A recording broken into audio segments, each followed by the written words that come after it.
This week's podcast is sponsored by the Ohio Lottery. Keep it fun, Ohio. Play responsibly.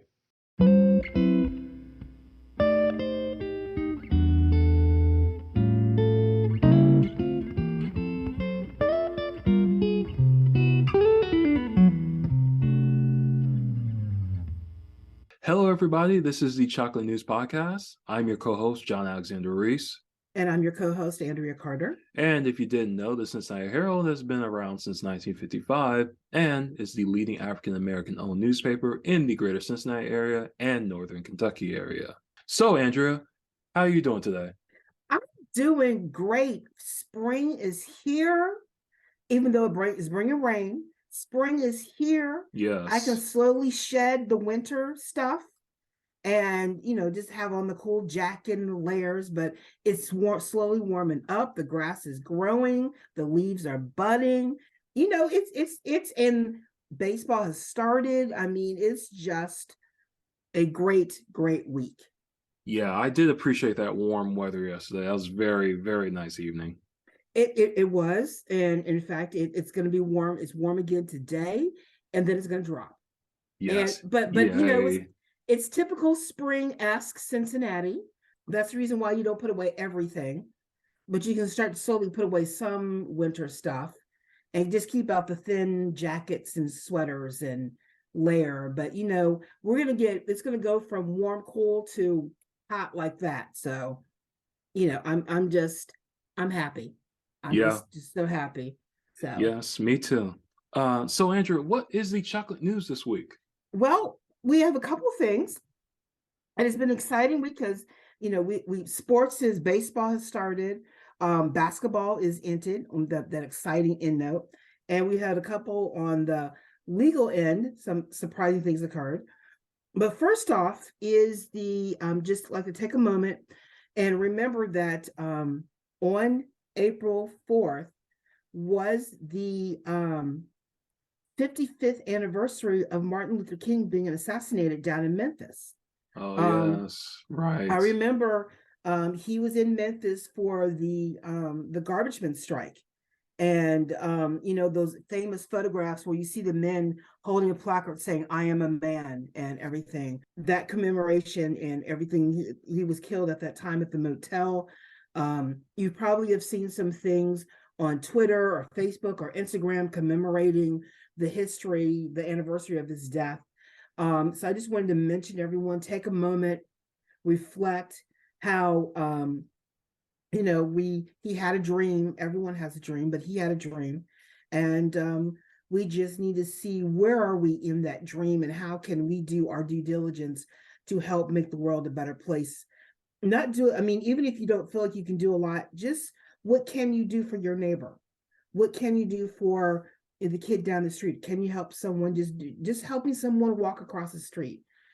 The more kindness you show, the better off we'll be in the long run. So that is my commemoration for Martin Luther King. His words, he was so prolific in his writing. His speeches were fantastic. So if anyone of you need inspiration, read them. It was pointed out today in a meeting that he was 39 when he died. Malcolm X was 39 when he died. Wow. They were young. Just think of how much different the world might be if they both stayed alive. I know it's certainly interesting to think about. I mean, I think they would have eventually joined forces. I think so too. And even though they had two different approaches, they both were spiritual men. Yes. That wanted mankind to be better. Yeah. And I think we do a disservice by pigeonholing what they stood for. Yeah. But I'm just going to keep them in mind and move on to the end of March Madness. And all I have to say, one, the women's game was exciting. Yes, it was. The more we see of women's basketball, the more I'm like, how come they're not getting paid more? Exactly. I mean, the talent, the moves, the showmanship, the aggressiveness on the court is unbelievable. I mean, the heart, the grit that was on that court Saturday night, it was just unbelievable. Well, LSU Tigers won. First time they've ever won a national championship. Yay for them. Yeah. New Orleans, I love their food. But anyway, I think it's fantastic. I know there's been a lot of smack talk over at the end of the game, but who cares? It's basketball. You know what? Exactly. Get over it. Exactly. I don't care. It just happens to be women instead of men. Yeah. Get over it. So that is fantastic. Congratulations. Then, sometimes I guess wrong on a lot of stuff. But this time I guessed it right. UConn against San Diego. And UConn won. And a friend of mine texted me, she said, "You were right. How dare you?" Well, I call them as I sees them. I'm not a big basketball fan, but I like college basketball and I watch what the teams do. And, but I like the fact that it was underdogs who've never won. And they, you have that, like I said, for the women's team, that heart, that passion, that grit. And they were evenly matched too.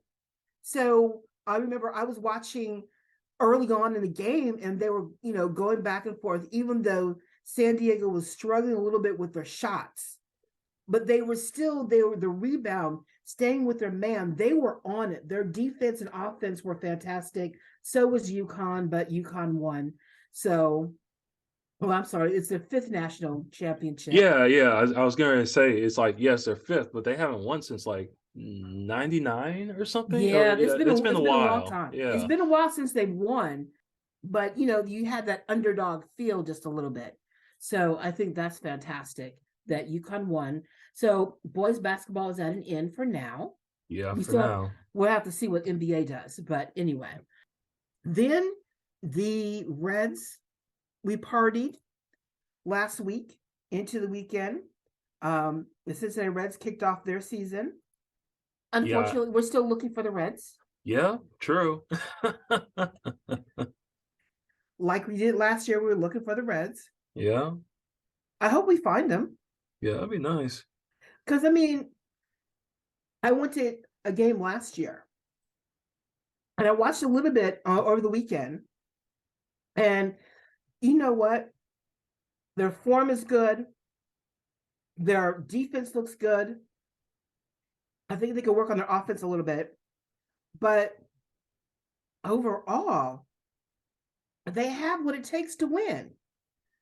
I just don't see the heart. Yeah.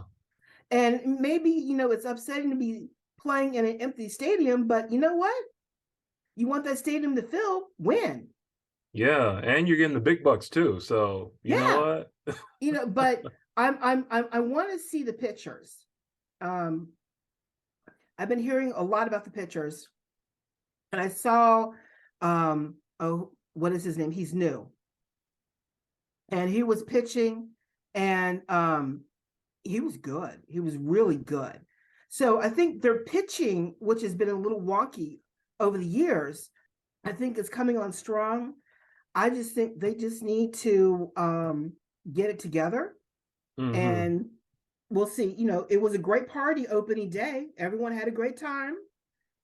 Opening day is always the unofficial holiday of Cincinnati.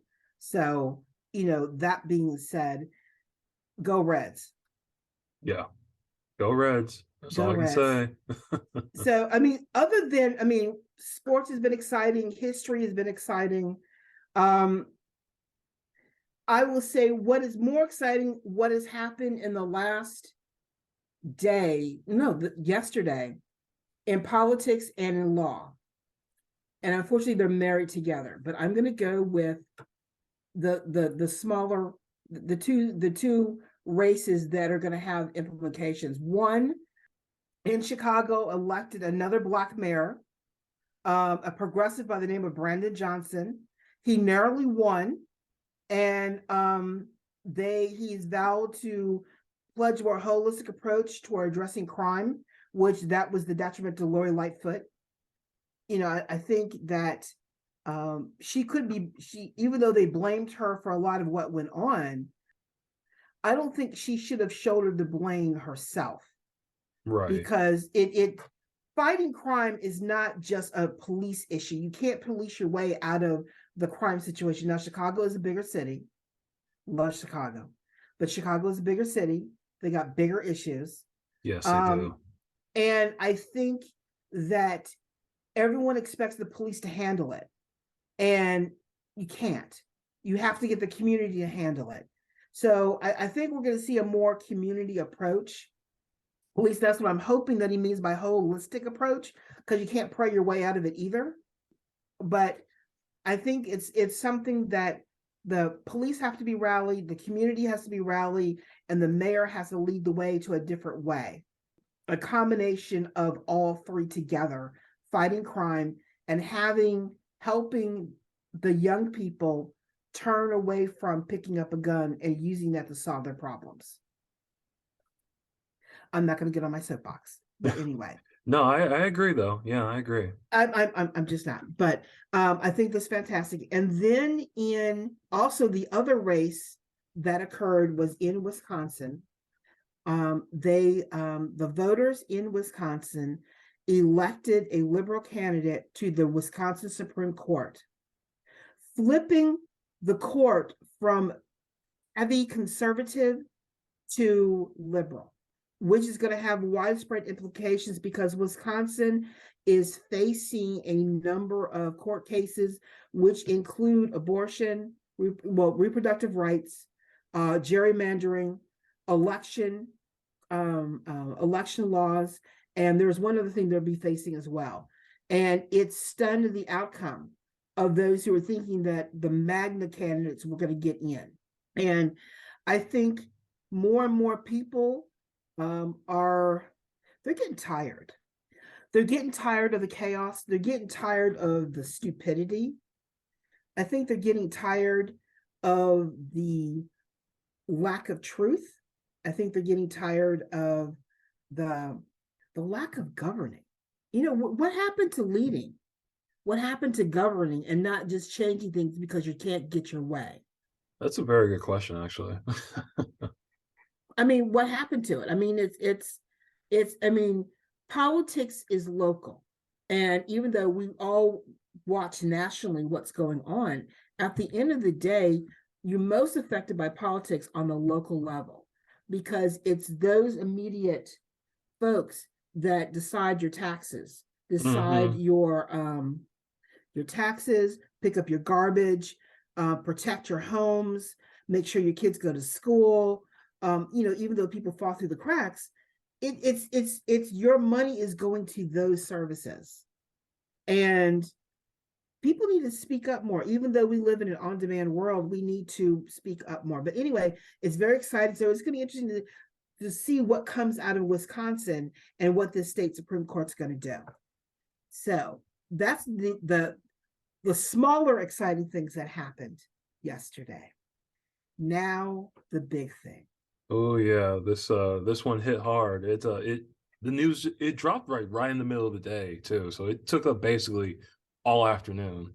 It did. It took up all afternoon because it takes a minute to process when someone who's getting arrested. And Donald Trump reported to the courthouse. He was taken into custody. He was processed. He was photographed. He was fingerprinted. And then 3 bailiffs, along with the Secret Service, escorted him into the courtroom for his hearing, where he pled guilty to 34 counts of felony. I have to get this right because you just have to. He is 34 counts of. I think it was falsifying business documents. That's it. Falsifying business records. Right. And it is. I know he put it. Everyone who's supporting him put it down to he's just paying off a woman, and these are the charges. It's no big deal. You got to read the indictment.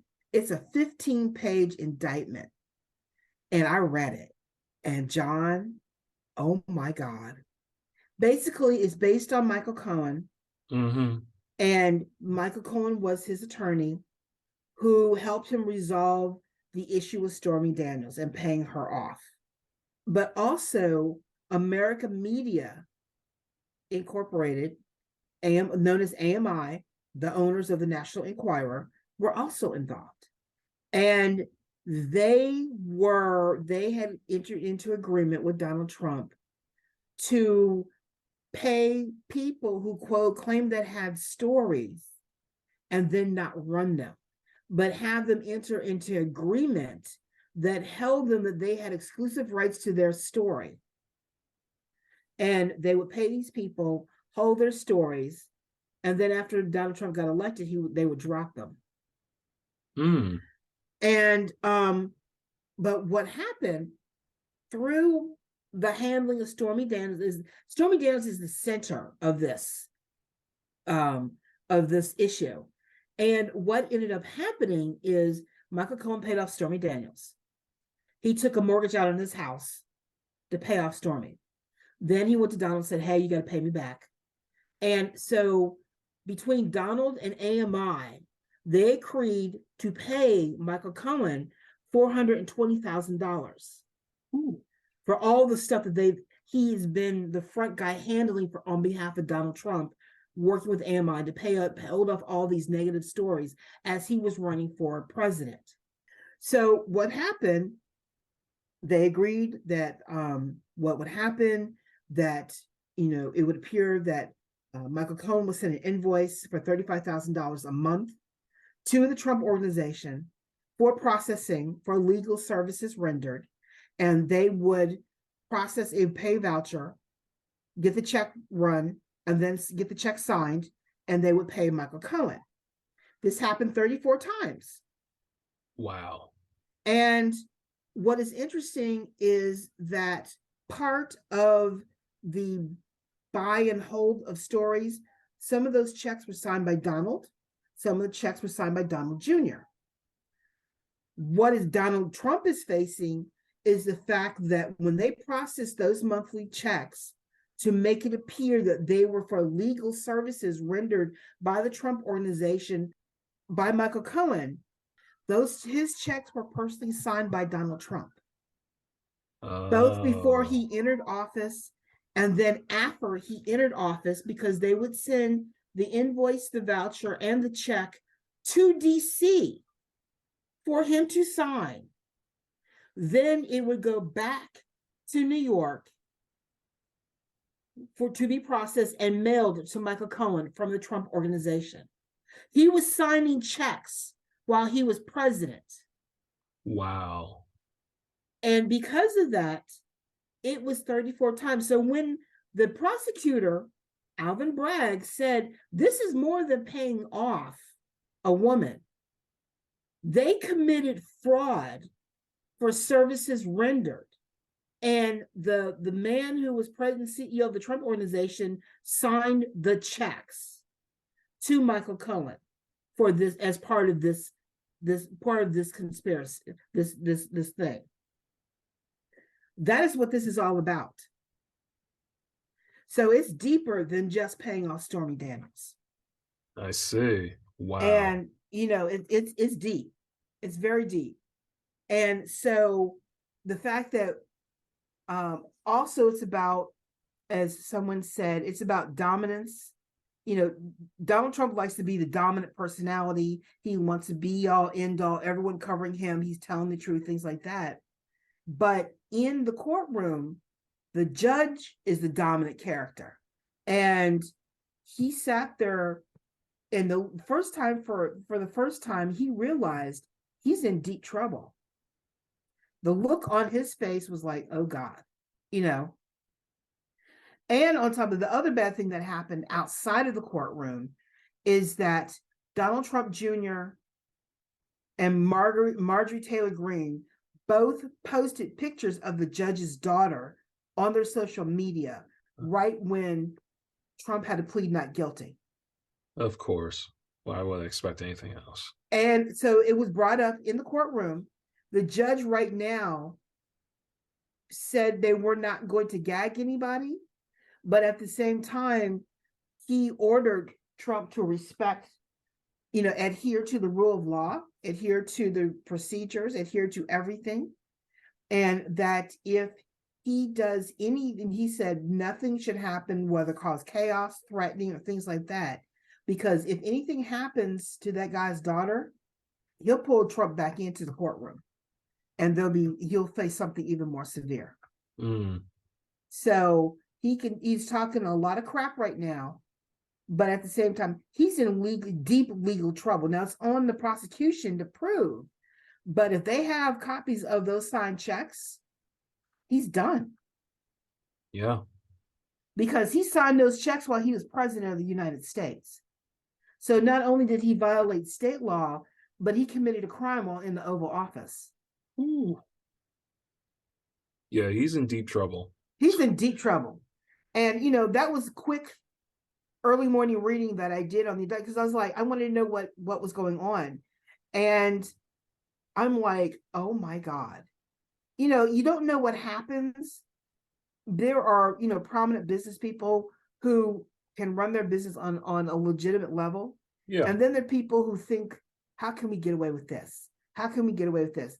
He has gotten away with stuff for so long that I think the tide is finally turning, that he's going to have to answer for his actions. And he's been like a bratty little boy. Oh, yes. Who has not been disciplined. And his lawyers,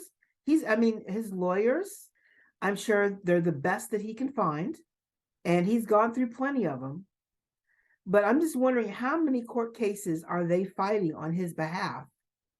Because there was a cartoonist who did a cartoon on this situation.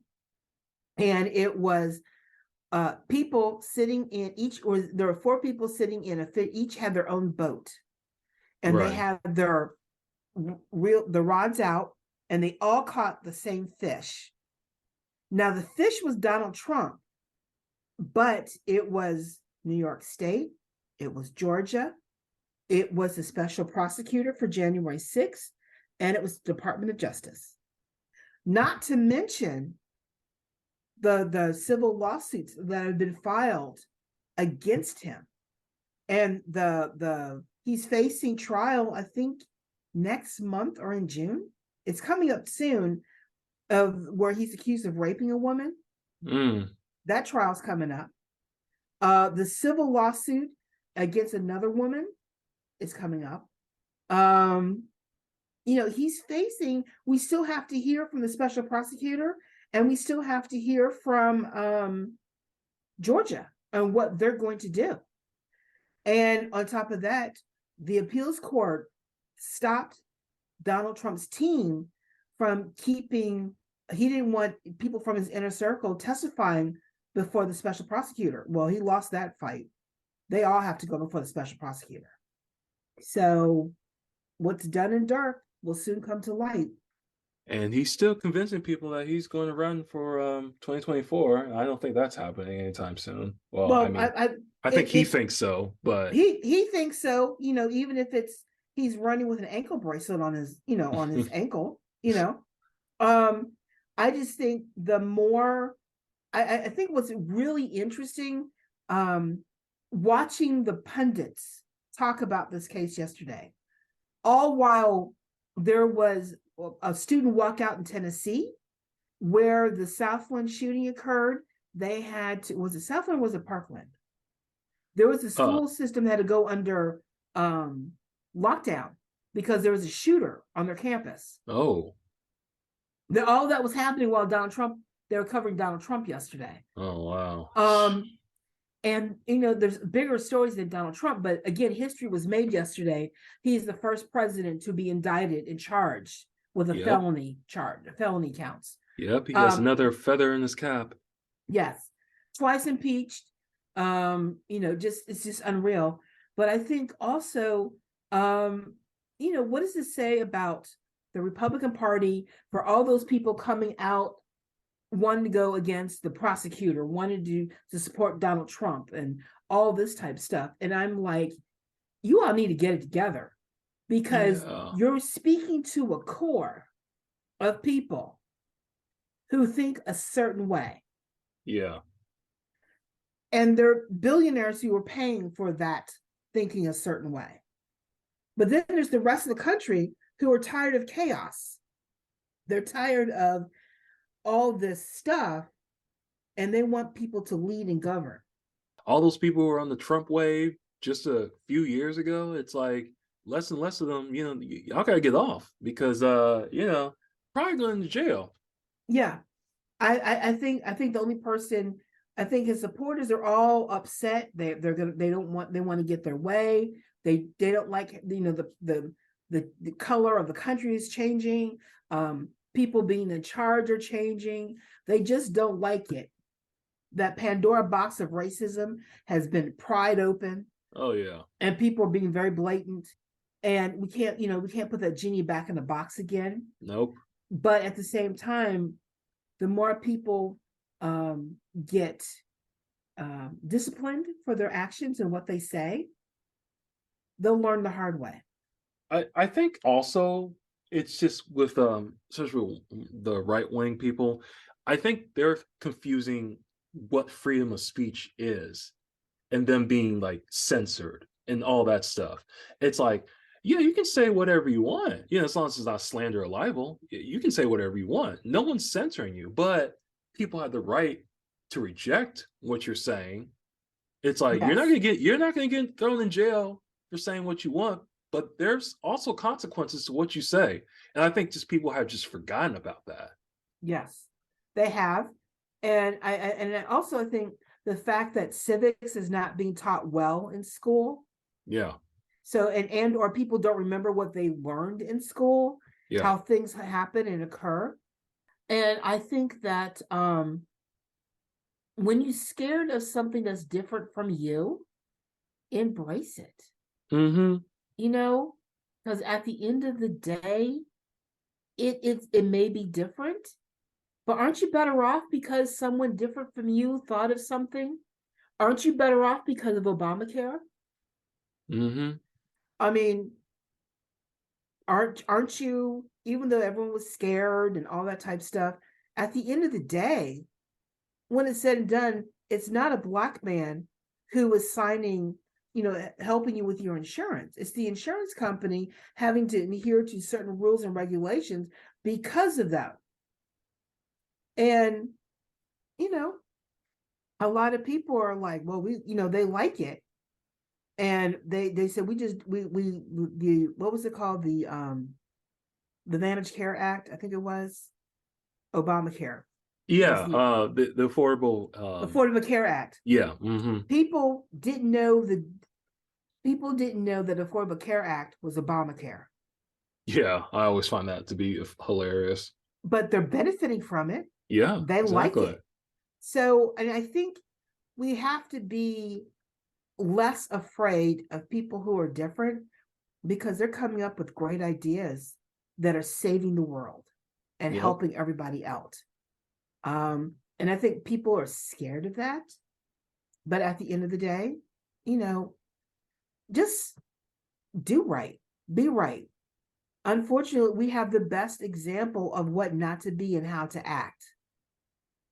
And, he may be rich, but he may not be rich for long. Yep. So we'll just have to see. So that is the chocolate news for today. All right. Thank you, Andrea. Thank you so much for the chocolate news. And folks, let's move on to our main topic. And today we have with us the Vice Mayor of Cincinnati, Jan-Michele Kearney. How's it going? Thank you. Thanks for having me on. I haven't been on for a while, so I'm excited to be back. It's always a pleasure. So I was hoping that you could talk to us about the City Hall environment. So how's that going so far? The environment is wonderful. So, people, I always laugh because people say you guys are so kumbaya. And it's different. It's a different environment than I think residents of Cincinnati are used to. We all get along. We're all friends. Now, it's not kumbaya because there's a lot we don't agree on. And I think that's a good thing. We don't want to agree on everything. Cincinnati is a really diverse city, diverse points of view, but we all have similar goals, and everybody's really pushing for equity and for making Cincinnati better, for encouraging growth, to make sure that those who have been left out now get a chance. We're all concerned about gun violence and our young people.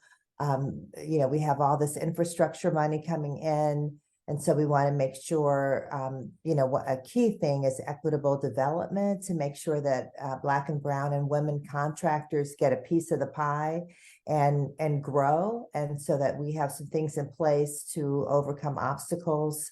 Affordable housing is another big thing.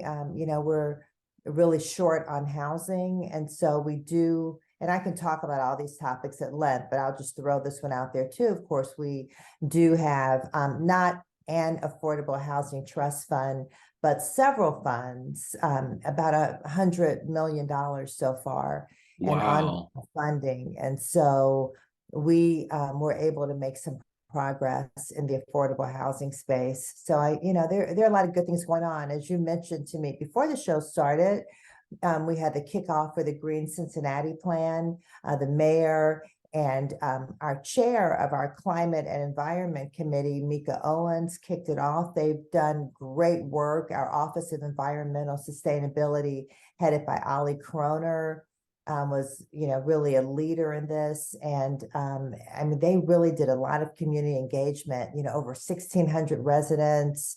They had more than 42 public meetings. It's been a year. The plan gets renewed every 5 years. So 2023 is the renewal year. So there's really a lot in it. And the city is really moving forward. We already have 33 electric vehicles. We're moving toward that.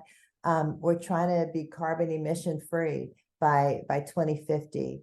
And so, we're working on that. And I can talk about our tax abatement policy too, which also encourages environmental sustainability. So there are a lot of good things happening in City Hall. And as you know, it's budget season. So we just finished the first part of public comment, where people could come in and just talk about anything they'd like to see in the budget. I can tell you, we had a lot of people talking about skate parks and skating rinks. That was a big one. So they had a really a very well organized team of folks, all different ages, backgrounds, coming down.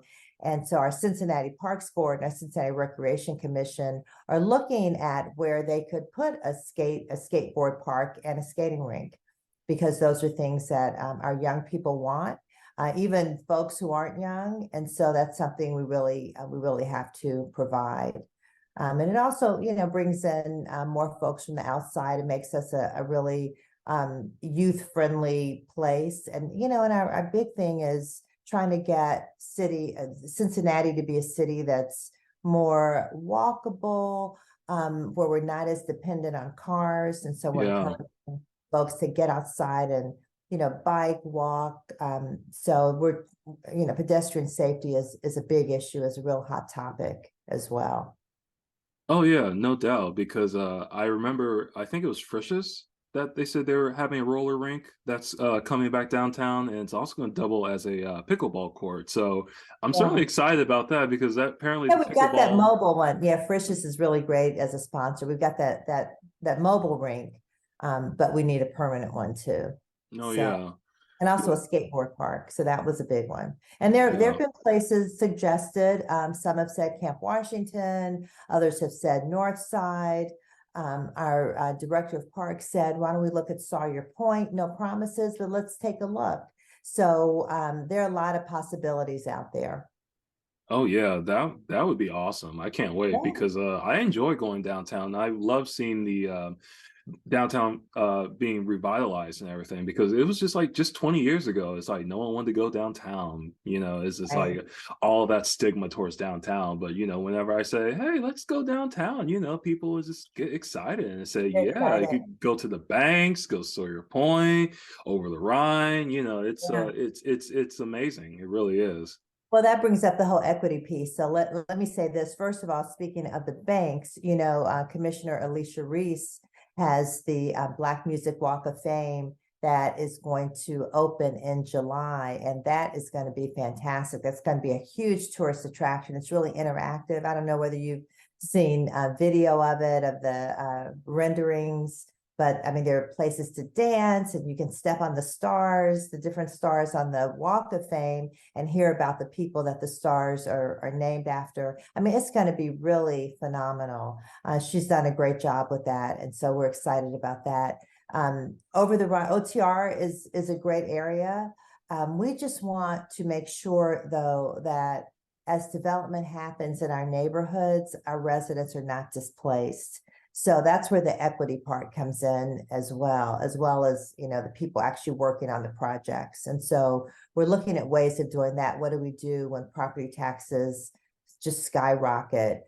What about rents when people are saying they just can't afford to live in a neighborhood? We want development, but we also want the people living there to be able to benefit from it. So we're looking at anti-displacement measures to go along with development, because we really need both. Yeah, I think that's the most important thing because, so much is coming downtown, like the soccer stadiums downtown now, at the West End. And what I'm afraid of is people getting displaced because rent goes up and everything, and gentrification, which nobody wants. But at the same time, we want city of Cincinnati to be a welcoming place for everyone and everything. Right. So glad that you guys are, finding a way to, balance both things. Yeah, working on it, because we really need development. Another big thing is to have more multifamily housing, because it's more affordable. It also brings more people into business districts, especially if the multifamily housing is along bus lines. And so those are other things we're talking about as well. And our new 3-tier tax abatement policy encourages that kind of growth. So that's a good thing. All right. Well, I That's have been kind of a controversial topic, that our new tax abatement policy. I'm not sure that everybody gets it. So at some point, I'm thinking, they'll have to see that it actually is going to work. It really is right. going to work. So, Right. I'm vaguely familiar with it, but I couldn't tell you like all about it off the top of my head. well, I can give you a quick summary. So Oh, what's okay. happened in the past is that the wealthier neighborhoods have benefited from tax abatements, and the low and moderate income neighborhoods have not. And so there's been a lot of inequity. I can tell you personally, my husband and I, Eric and I bought our house 20-something years ago in Avondale. It was a mess. We had to renovate the entire house in order just to live in it. We didn't know anything about tax abatements. I hadn't even thought about tax abatements, and I'm sorry I didn't, because we could have saved a lot of money. So the tax abatement means when the value of your home improves, then you're not paying taxes on that improved value. You're still paying the basic taxes, but you're not paying taxes on the improved value. So if you add a bedroom or renovate the entire house, as we did, so your property value is going to go up, and then your taxes go up, except you had that abatement. And so now our new policy says that in wealthier neighborhoods where you really don't need that kind of incentive, because people are going to invest there anyway, the abatement is a lot smaller. And instead of being for 15 years, it's for maybe 5 to 8 years. But in neighborhoods like where we live in Avondale, there's a larger abatement, because we want more incentives for people to develop, and it's for a longer period of time. It's for 15 years, and then there's some neighborhoods in the middle as well. So that's really what it's saying, that you get a break on the improved value. So I always talk about our chief of staff, our mayor's chief of staff. She said she bought a house when she was 23 years old because there was a tax abatement. She said otherwise she could not have afforded it. But because she wouldn't have to pay property taxes for 15 years, she was able to make the mortgage payments. And so tax abatements can be really helpful. But there are people who say, well, if you're in a low or moderate income bracket, you can't afford to make the improvements in the first place. So you're not going to be able to get the abatement. So the mayor has said, let's expand our home improvement fund. It's called the HELP Fund, so that there are funds there for low and moderate income families to actually make improvements, add that garage, add the bedroom, do some renovation, so that they have funds to make those improvements, and then they can get that longer tax abatement. So we're working on it. Also, there are bonuses for things like accessibility, which was an idea that came from someone in my office, and I was really excited about that. Sister Kelly Blackshear said, we need more accessible housing where people in wheelchairs can actually get around and live there. And so we have bonuses for that, bonuses for multifamily housing, bonuses for multifamilies along bus routes. So there, and also for LEED, that's the energy efficient homes, the more environmentally sustainable homes. So there are bonuses for that as well. So, people glaze over when I talk about tax abatements. They're like, oh, okay, that's enough. But what I'm trying to say is this new 3-tier system is more equitable and really helps more low and moderate, Black and brown communities. And so I'm looking forward to really seeing that work so that people can understand this can be helpful. It can help you afford something you thought you couldn't afford before. Gotcha. Well, I do understand it a little better now, so thanks for the quick lesson. Yeah.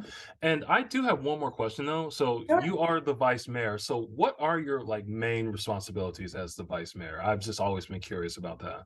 Oh, okay. Well, I can tell you that, as you know, there are 9 council members. We're all elected, and the mayor is elected in a separate election. And then the mayor appoints a vice mayor. So I fill in when the mayor is not available. Also, there are some events that sometimes he can't make. His schedule is crazy. And so I also attend those. But sometimes you see me leading council meetings, and that's because he might be out of town at a conference representing the city. And so, and all of us really work closely together. I try to support his policies, give him feedback, and vice versa. So we're a team, basically. Gotcha. And before we get off, I wonder if you could get the mayor on the podcast sometime. Oh, I'm sure he That'd would be love great. that. He would love that. And, he's a real people person. And so, he likes meeting people. He likes being out and about, loves to interact, loves to talk, is really committed to growth in our city, really committed to equity and fairness. And he's wonderful. He is great to work with. He's really fantastic. A really honest person, just somebody you just have to respect. I mean, he's great. No, yeah, definitely. I've never met him in person, but I've seen him on TV all the time, and he Oh, seems you have to he meet seems like him. a great person. I'm He glad he's is. mayor. He is. He's fantastic. Yeah. Definitely. Okay, well, I know you are very busy, so we'll just wrap it up. And Well, thanks for coming. I'm going to say we're in budget season, and so the next step is so the community, different folks have spoken about what they want to see in the budget. We're still getting a lot of phone calls, and so that's great. What happens next is that our city manager puts the budget together for fiscal year 24. She gives it to the mayor in May. He has 2 weeks to take a look at it and get it back to city council. And then we have more hearings so that the community can take a look at the budget, see what they like and don't like, what they'd like to see changed. They can comment on it. And then we have to, by state law, pass a balanced budget by June 30th. On our schedule, it's more like early June that we plan to actually do that. But by law, we have until June 30th. And so Gotcha. we welcome the public, give us a call, tell us, what you want to see in the budget, what you need. I could tell you issues like gun violence are going to get money, jobs for youth, that's money as well. We have a lot of infrastructure issues, although we are getting a lot of federal money for that, which is great. Pedestrian safety is a big one. And so that's, a lot of funds will go to that, to our neighborhood community councils. I'm chair of Healthy Neighborhoods. I'm always pushing for our community councils to grow and have more funding. So there's a lot. And also we have different funds like the Safe and Clean Fund, Boots on the Ground Fund, that are there, money that we put aside so that when our citizens come to us with an idea and a project, there's funding for them. So we have a lot going on. Yes, that does sound like a lot. Oh my goodness. Well, you have a lot of work. So, It's fun though. I mean, it's great, oh because yeah. we're all working for the people of Cincinnati. And, when people say, oh, you're so busy, you're too busy, I always say, look, we're here working for you. So we are never too busy for the people of Cincinnati. That's why we're here. And people drop in our office all the time. Our phone rings off the hook. We get tons of emails. It's almost hard to keep up with all these emails, but we do our best to answer all of them, and just to let people know we are here working for them. So trying to make everybody's life better. Yeah. But speaking of phones and emails, if someone wanted to get in contact with your office, how can they reach you? So our number is 513-352-5205. 513-352-5205. And it's on the Cincinnati website. So if you go to cincinnati-oh.gov, you'll find everything you need to find us. And also Okay. City Hall is your house, so come on down and visit. Okay, that sounds You great. own it. And You own it. yeah, So that come on sounds down. all right. And I'll make sure to put that info in the podcast description, folks, too. And Okay. thank you so much, Vice Mayor, for coming Thank on. you, John. It's Enjoyed talking to you. yeah, it's always a pleasure, always a pleasure. Okay, folks, well, that's it for today's show. And I also want to thank Andrea again for coming on and discussing all that good chocolate news. Thank you very much, Andrea. Oh, it was my pleasure as always. And you can find more information about today's topics and past podcast episodes at www.thecincinnatiherald.com, the Sesh newsletter, or on our social media. We're on Facebook, Twitter, Pinterest, Instagram, and LinkedIn. And make sure to subscribe to our podcast on your favorite podcast app. Our podcast is on Apple, Spotify, TuneIn Radio, Amazon, YouTube, and Google Podcasts. In addition, the Cincinnati Herald is now looking for news distribution and delivery agents. Please contact our publisher, Walter White, at 513-680-7076 for more information. I'm John Alexander Reese, And I'm Andrea Carter. and have a good day.